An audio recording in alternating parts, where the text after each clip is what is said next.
السلام علیکم ورحمۃ اللہ وبرکاتہ۔ اعوذ باللہ من الشیطان الرجیم۔ بسم اللہ الرحمن الرحیم۔ لا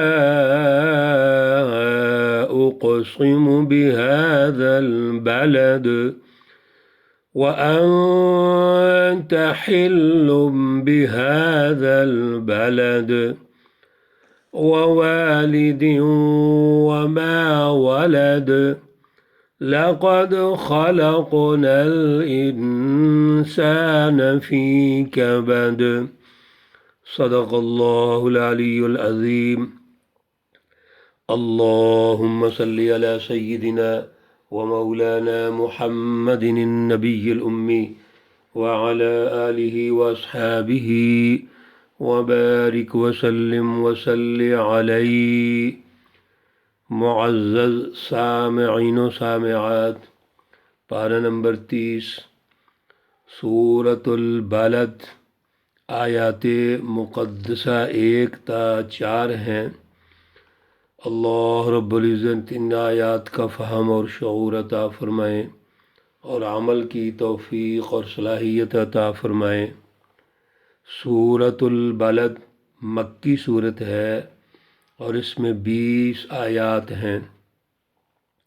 میرے عزیزو، مسلسل اللہ رب العزت کی رہنمائی ہم سن رہے ہیں۔ پچھلی سورہ مقدسہ میں بھی اللہ نے قسمیں اٹھائیں، لا اقسم بہذا البلد، اور یہاں بھی اللہ قسم اٹھا رہے ہیں۔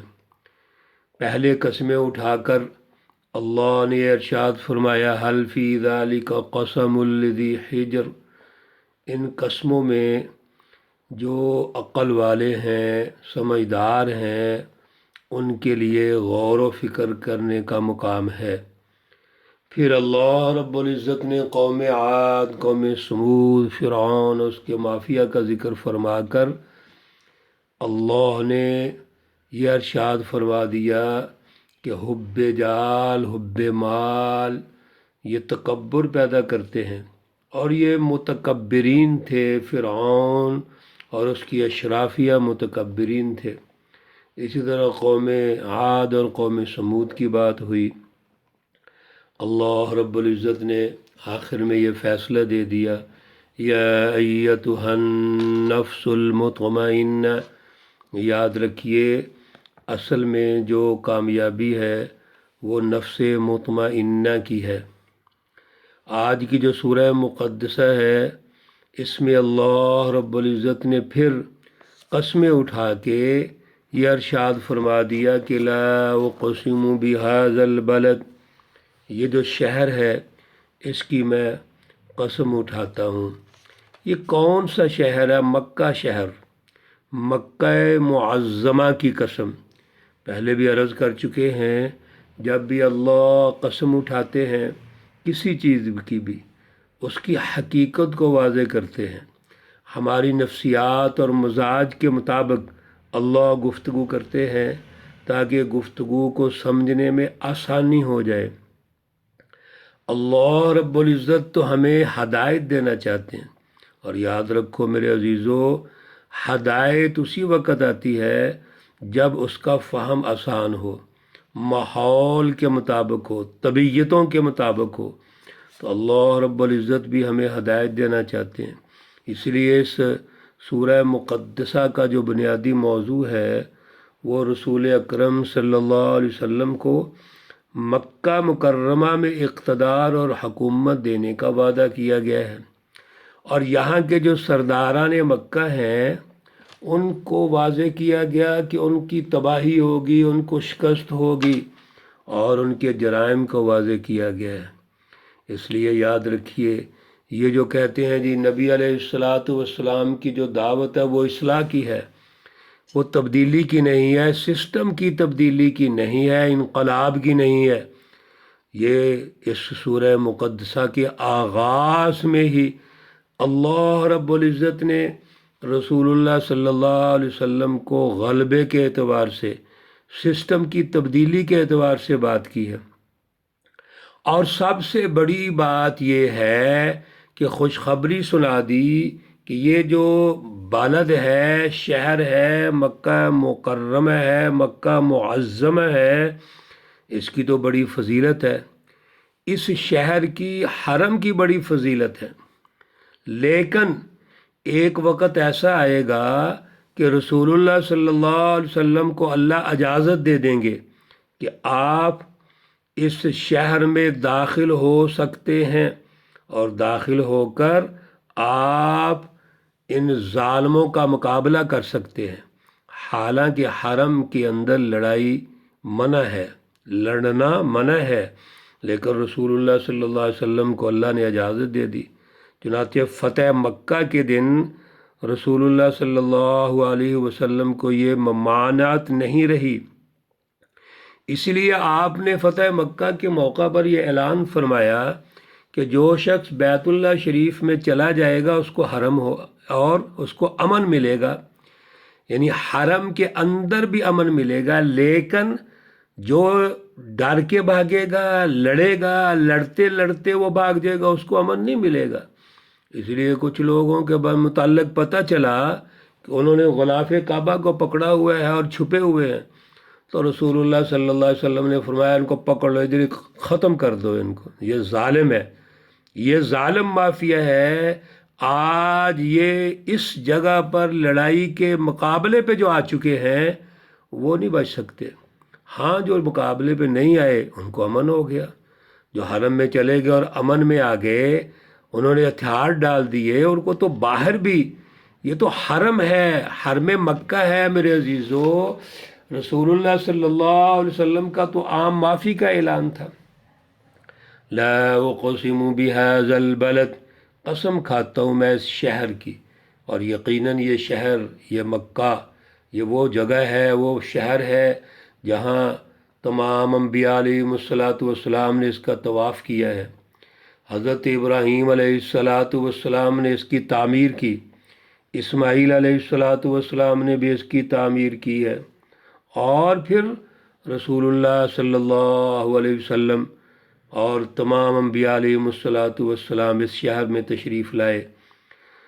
حضرت ابراہیم علیہ السلام کی دعائیں ہیں اس شہر کے لیے، ربنا انی اسکنت من ذریتی بواد غیر ذی زرع، یہ وادی ہے جو غیر ذی زرع ہے، یہاں کوئی کاشتکاری نہیں ہوتی، لیکن ان دعاؤں کے نتیجے میں اللہ نے ہر نعمت یہاں عطا فرما دی۔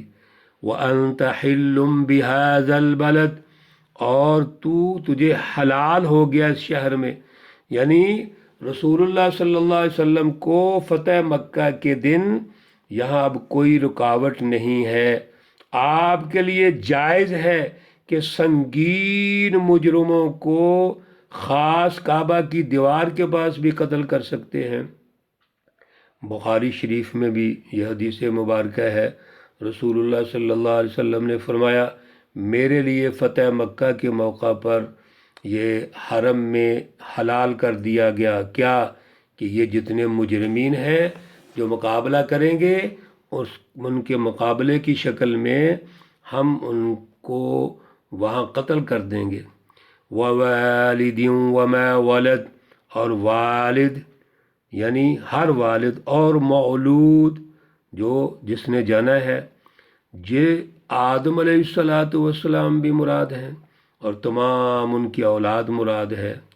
لَقَدْ خَلَقْنَا الْإِنسَانَ فِي كَبَدٍ، یہ قسمیں اٹھائیں اور قسم اٹھا کے اللہ کے اس مکہ معظمہ کے شہر کی قسم اٹھائی، پھر اللہ نے رسول اللہ صلی اللہ علیہ وسلم کے اس فتح مکہ کے دن کی قسم اٹھائی، پھر ہر والد اور جس نے جنا اس کی قسم اٹھائی، آدم علیہ السلام اور پوری اولاد کی، اور آگے انسان کے بارے میں جواب قسم آ گیا، لَقَدْ خَلَقْنَا الْإِنسَانَ فِي كَبَدٍ، البتہ تحقیق ہم نے پیدا کیا انسان کو فی کبد، محنت میں۔ انسان کی جو ولادت ہے اللہ رب العزت اس پر بات چیت فرما رہے ہیں کہ یہ آدمی ابتدا سے انتہا تک مشقت اور سختی کے اندر ہم نے اس کو پیدا کیا. یہ سختیاں جھیلیں، یہ اللہ نے اس کی جو باڈی کی تشکیل کی ہے، یہ جتنی بھی مشقت ہو اس کو برداشت کر سکتا ہے. میرے عزیزو، یہ سب کچھ اللہ کیوں ارشاد فرما رہے ہیں؟ اس لیے کہ اگر ظالم مافیا بڑے سخت ہیں، وہ مشقت اور محنت کرتے ہیں اپنے ظلم کے نظام کو غالب رکھنے کے لیے، تو اس کے مقابلے میں جو اللہ کی سچی جماعت ہے، جو حزب اللہ ہے، اس نے سستی کا مظاہرہ نہیں کرنا، اس نے کمپرومائز کا مظاہرہ نہیں کرنا، بلکہ اللہ سے اپنا تعلق قائم کرنا ہے، اللہ سے اپنا جوڑ پیدا کرنا ہے، اور اللہ کی رضا کے لیے اپنا تن من دن سب کچھ قربان کر دینا ہے. یہ انسان سخت، رسول اللہ صلی اللہ علیہ وسلم اور صحابہ کرام کو دیکھیے کتنی سختیاں برداشت کی ہیں، کتنی اذیتیں دیں اہل مکہ نے، کفار مکہ نے، اور آپ صلی اللہ علیہ وسلم نے کوئی کمپرومائز کیا ہے؟ آپ نے سسٹم میں، اعلیٰ فلسفی میں کوئی کمپرومائز نہیں کیا، بلکہ اس اعلیٰ فلسفی کو پیش کیا اور اس کو انسانی سوسائٹی کو سمجھایا، سچی جماعت تیار کی، اور پھر 13 سالہ مکی دور محنت و مشقت کا دور ہے. لقد خلقنا الانسان فی کبد، اور وقت کے ظالم مافیا کا مقابلہ کیا ہے. میرے عزیزو، ہر دور کے اندر وہی انسان کامیاب ہوتے ہیں جو اللہ کی رضا کے لیے محنت مشقت برداشت کرتے ہیں، جد و جہد کرتے ہیں. اور پچھلی آیات میں بھی آپ سن چکے ہیں کہ ان کو اللہ نے نفس مطمئنہ عطا کیا ہوتا ہے، اور اللہ کو وہ راضی کر لیتے ہیں. اللہ پھر ان کو راضی کرتے ہیں اور کہتے ہیں وَادْخُلِي فِي عِبَادِي وَادْخُلِي جَنَّتِي. اللہ ہمیں یہ اعلیٰ سوچ اور شعور عطا فرمائیں، اور اعلیٰ جد و جہد کرنے کی توفیق اور صلاحیت عطا فرمائیں. اللہ رب العزت تمام مرحومین و مرحومات کو جنت الفردوس میں اعلیٰ مقام عطا فرمائیں. اللہ رب العزت تمام بیماروں کو شفائے کاملہ عاجلہ مستمرہ عطا فرمائیں. ربنا تقبل منا إنك أنت السميع العليم وتب علينا إنك أنت التواب الرحيم.